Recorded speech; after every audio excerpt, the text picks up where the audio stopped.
Hello and welcome to Wide Angle with me, Zahid Hussain. And I'm in conversation with Kathy Gannon, an acclaimed journalist and author. Welcome, Kathy. How are you today? Thanks very much, Zahid. Really good. Well, aside from, looking at world events and being incredibly sad about them, but otherwise I'm good. I'm good. Thank Hmm. you. Now, today we are discussing this U.S. Israel war on Iran. It has going actually it's almost the second week now, and Mm. there does not seem to be any end of it. Americans have been bombed. Americans and Israelis are bombing incessantly, and the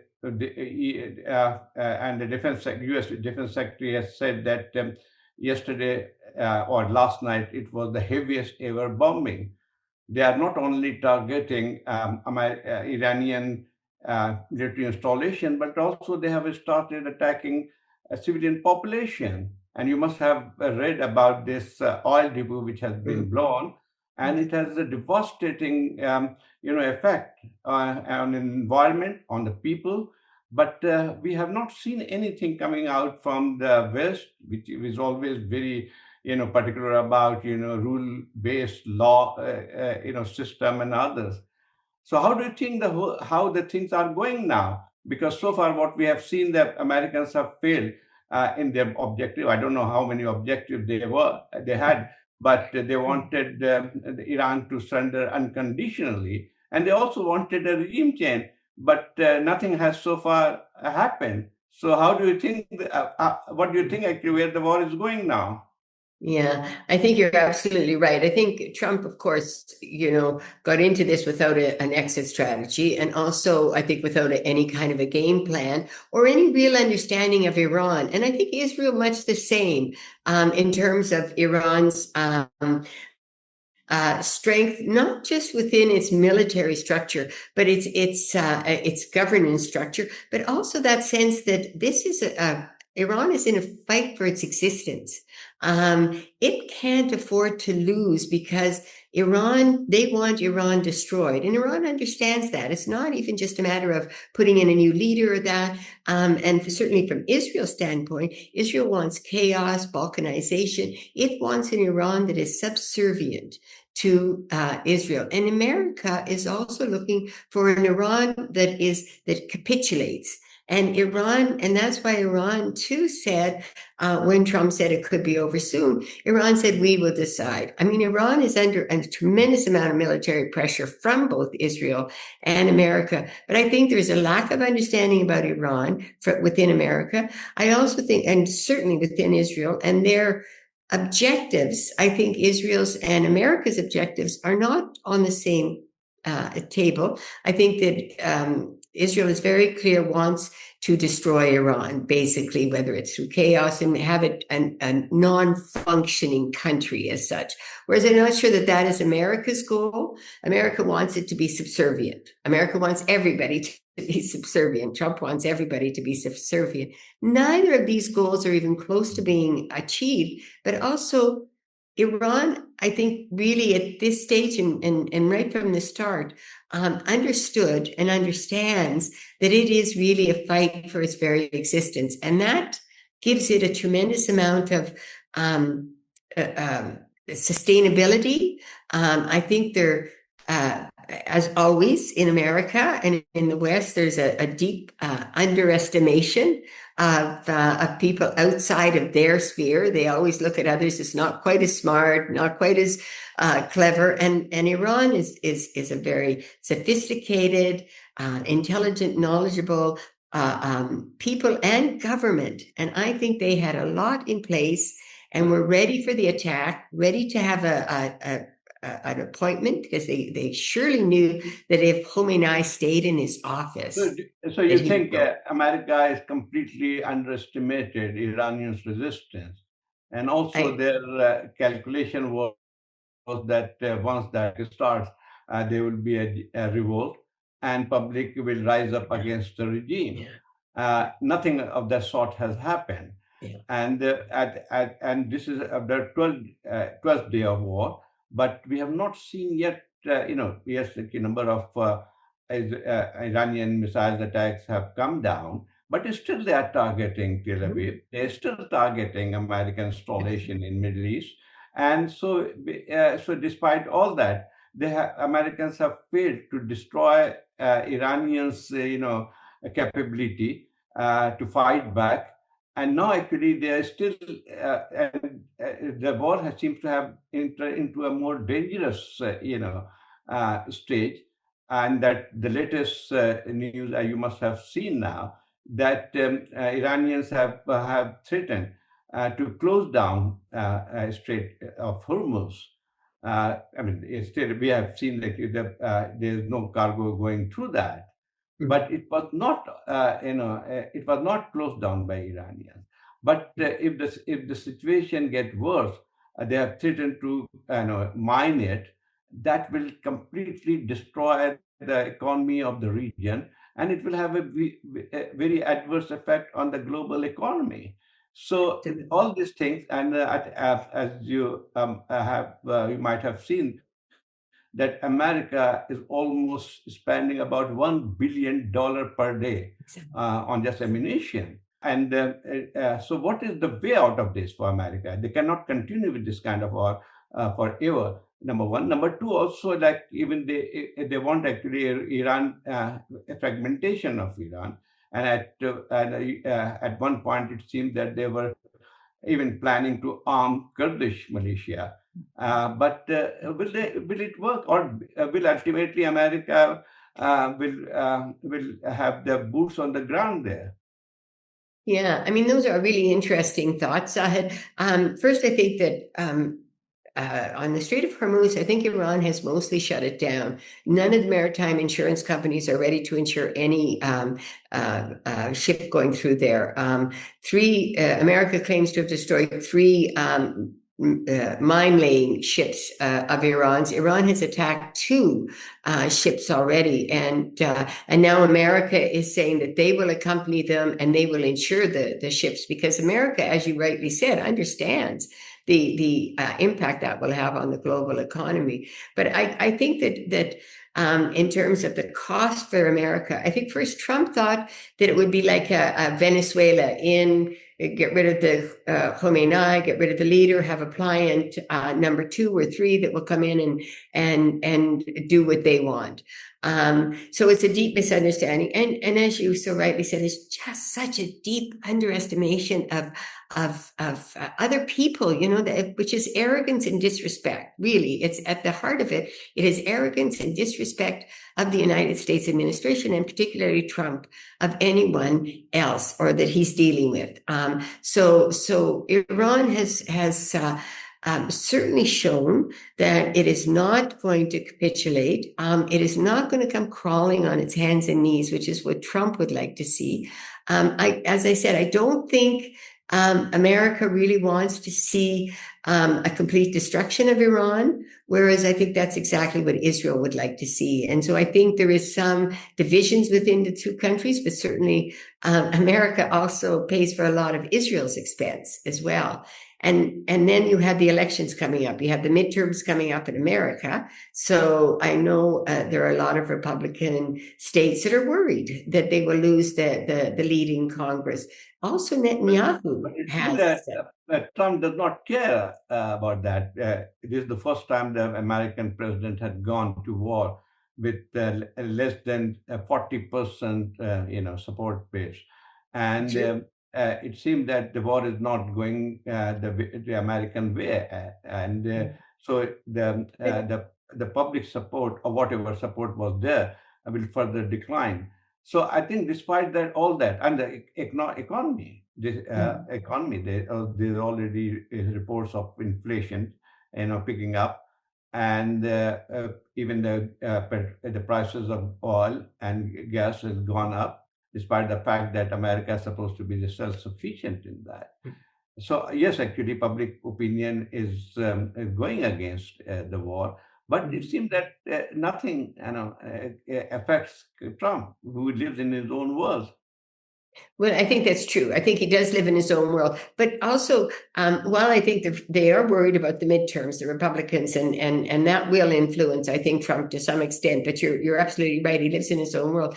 But also, Zahid, in America, Trump can weave a whole story, and the administration and Americans, first and foremost, care about oil prices, inflation, as you said. So, if they can be sold the war as if it comes to an end before they feel real pain, they will, by and large, believe anything that is said about, the danger to Israel and the need to support Israel. So, while there isn't widespread support for this war in America, I don't think there's a deep feeling like, it's not like Americans will feel much strong overall. There are, of course, individuals, but overall America will. They're looking at the gas pumps, they're looking at the prices that they pay, they're not Yes, looking at the Iranians dying. So they that's have right. attacked Israel now. 13 hospitals since this began. And we all know about the school that was hit. And then Trump saying, well, maybe it was them using a Tomahawk missile.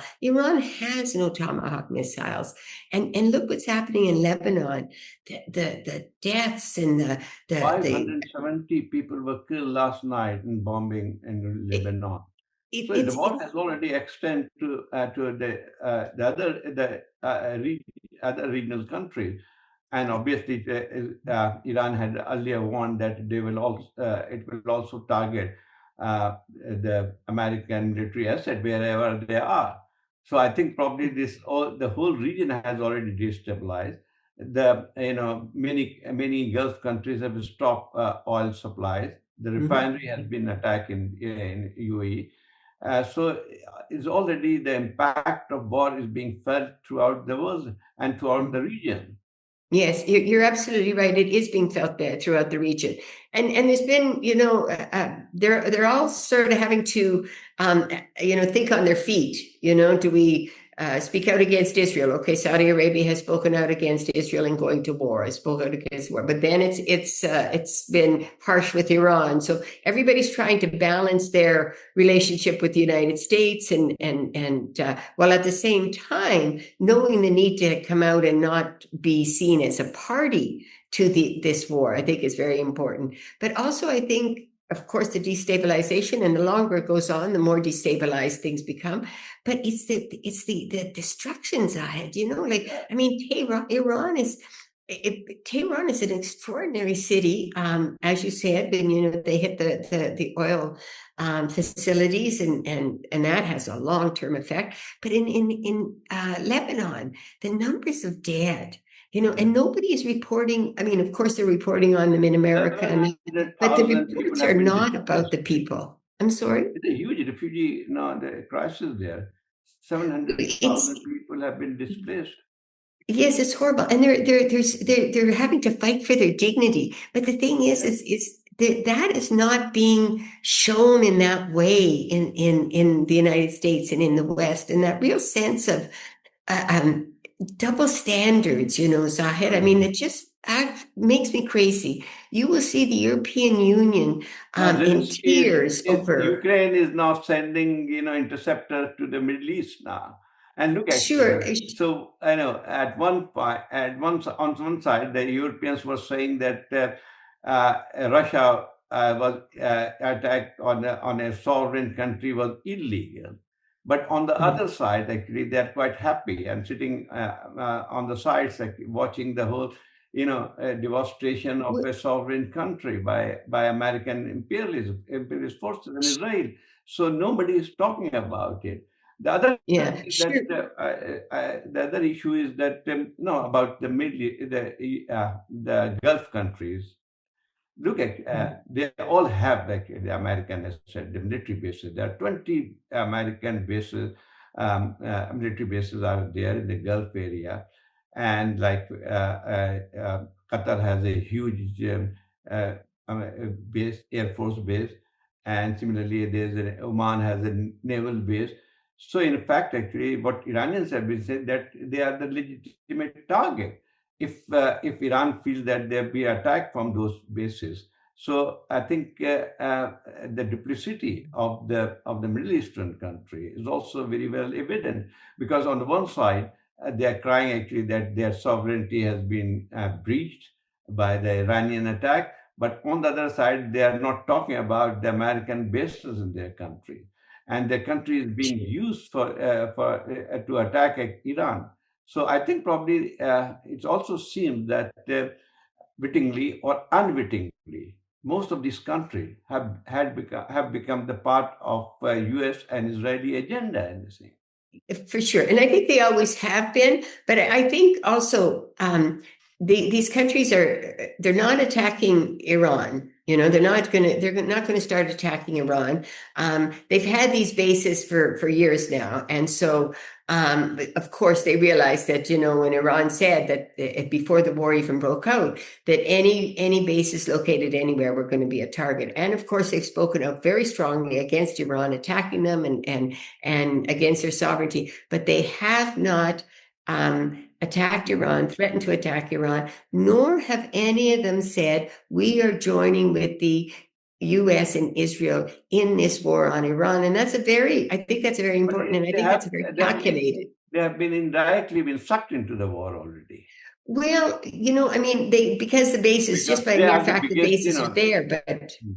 but I Yeah. think Iran also, I think Iran, and I kind of think there's some talking going on between the GCC and Iran, and while of course they're quite vocal, and they are, of course, as you say, having the bases there, that does suck them in. They have limited options, but I don't see them taking on an offensive role in Yeah. this. Yeah, They can you're get right. dragged in more in terms of planes and aircraft over space, over aerospace, and downing drones coming out from Iran.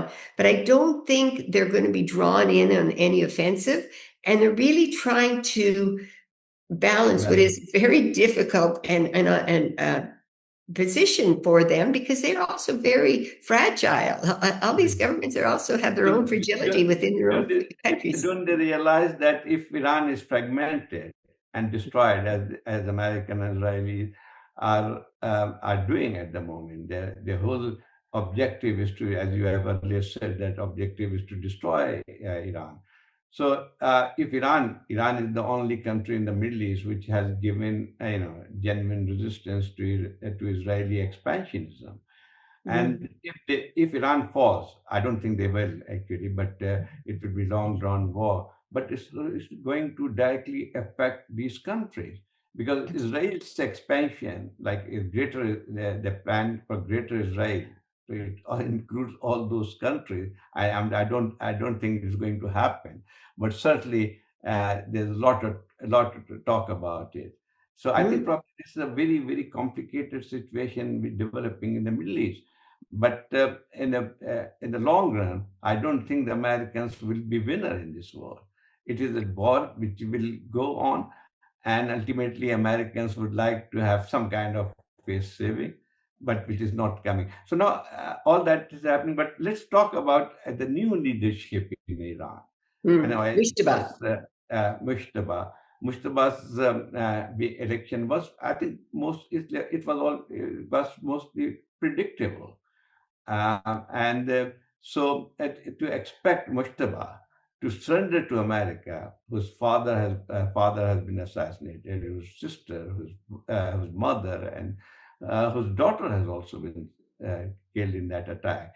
So I think probably, and Trump at one point had said that he would not like Mushtaba to be the supreme leader. My God, the way he talks about it, Yeah. and even he went to the extent of saying that he should have some kind of a voice in an election of supreme leader.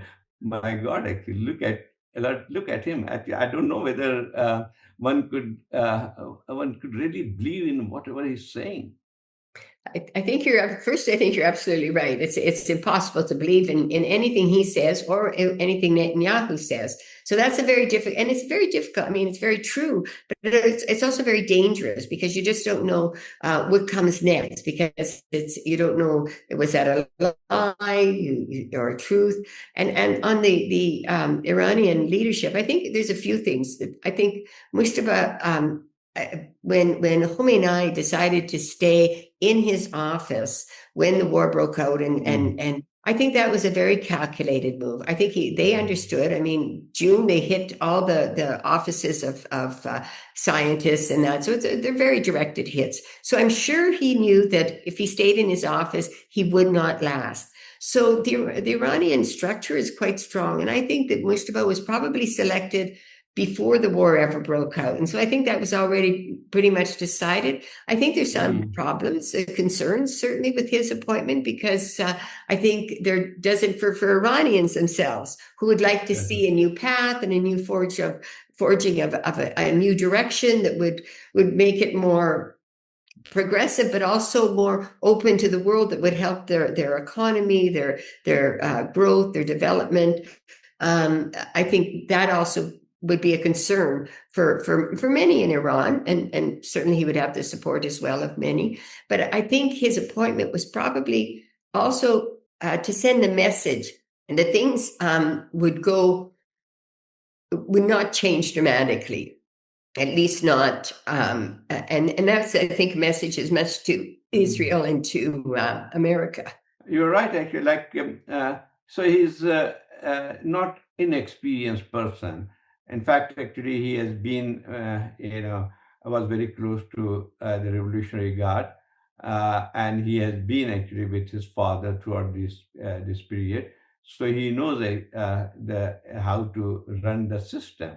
And the thing is that whatever opposition was there in Iran, obviously people were not happy with some of the things which were happening in Iran. They were not happy with the way the system was being run and lack of democracy and all kind of things. And we have seen it about 2 3 months. There was a general, I will not say uprising, but certainly widespread Yeah. protest against the system. And a But you very see, strong backlash yeah, from the administration, so. absolutely. And but as soon as the foreign intervention started, it seemed that it has unified the country. Yeah. You must have watched that. When the announcement of his appointment, Mustafa's appointment was announced, hundreds and thousands of people came out on the streets of Tehran and other cities of Iran, defying the bombing. One could see in Tehran actually on the behind the whole thing was you could see the smoke coming out from an oil depot. But despite all that, people came out. So it means actually this is kind of resilience which Trump has underestimated. And Yeah, I think you're very right. I think they are unified for Iran. I think the people of Iran are unified for Iran. I just mentioned when I say about Mustafa is, and the choice for a lot, how many, what percentage, who can say? But I think there would be sort of a sense that they would have liked somebody who would have represented a change. But that doesn't say because of that they would not be unified for Iran. And so I think that's you're absolutely right. Iranians are very much unified for Iran. And and I think his appointment is a very strong message to both Israel and to the United States, that their system is strong and that they're not going to be dictated to. And I think it's a bit of almost thumbing their nose at the U.S. and Israel by bringing in Mustafa and it's very much a status quo. And when I say that there would still be a large percentage of the population that would like to see, and I'm sure once it's finished or the war is over, there would still be that desire. But as you said, Mustafa is very close with the Revolutionary Guards. He was a member of the Revolutionary Guards, and so he has very much that close link, and they are the ones today who are running this war and maintaining Iran's sustainability as well. So in terms of that, it's a very strong appointment. so that project of bringing back Reza Shah Pahlavi's son as a king, I think seems to be a completely failed.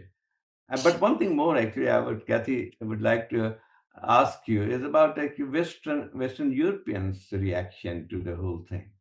We have seen that there is no support for this U.S.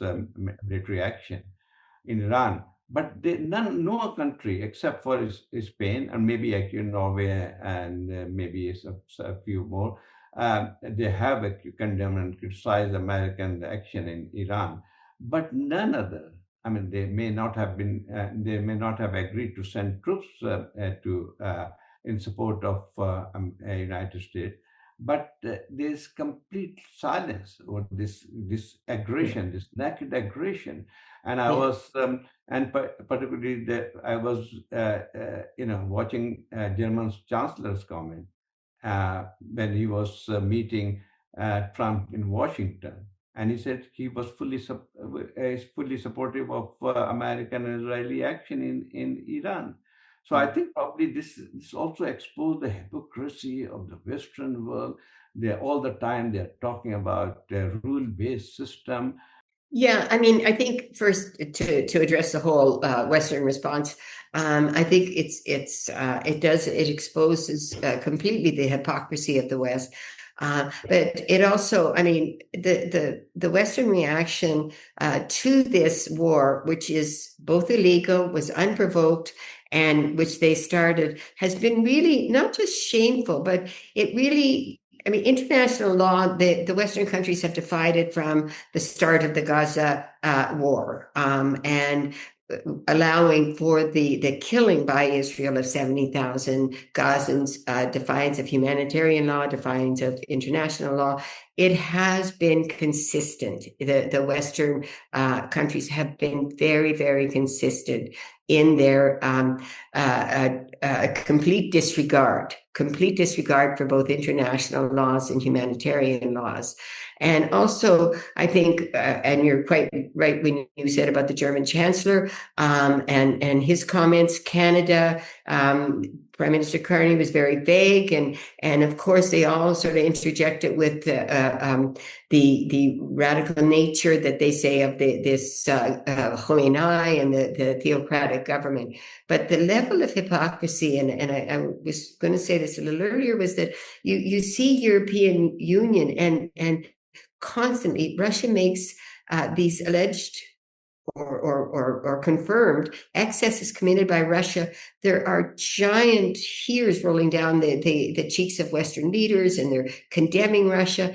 And then you see absolute silence. There's such a muted response to the deaths in Lebanon, in Tehran, going after civilians, these thousands and thousands of people who are displaced in Lebanon, just searching and trying to maintain their dignity. They're out in the open, they're exposed. They get a warning, within 5 minutes, leave your village and go where, and with what? I mean, there is such Yes. a hypocrisy that has been shown in all this, and real racism. And let's call it what it is, because the Hmm. fact that Europe can be so blatant in its condemnation of Russia for what it does, Yeah. and find and then to say nothing about 70,000 Gazans Right. killed, illegal settlers going after Palestinians in the occupied West Bank, So we're killing them, talking and about having the military watching. In Iran, Tehran is such a densely populated city, and going after all these places. 13 hospitals hit in yeah. Tehran, in Iran. Um, all these hospitals that were hit in Palestine, in Palestine, and the Right. Palestinian. Yeah.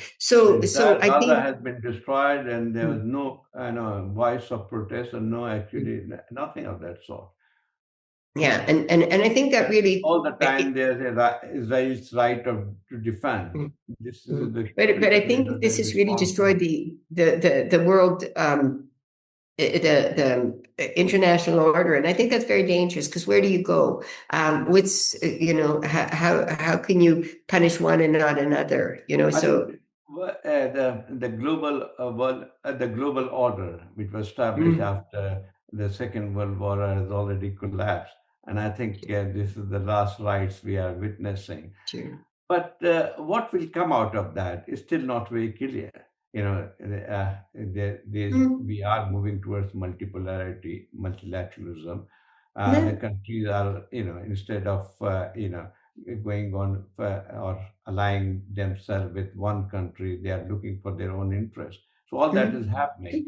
Yeah, but he also pointed out, Mark Carney, Prime Minister Carney also pointed out that the previous that is ruptured was also not a fair Yes, order. That the absolutely. powerful got to choose who the victims were, who the victims weren't, who was dealt with, who wasn't. So it wasn't. It favored the powerful, and the fact that that has collapsed and has been ruptured.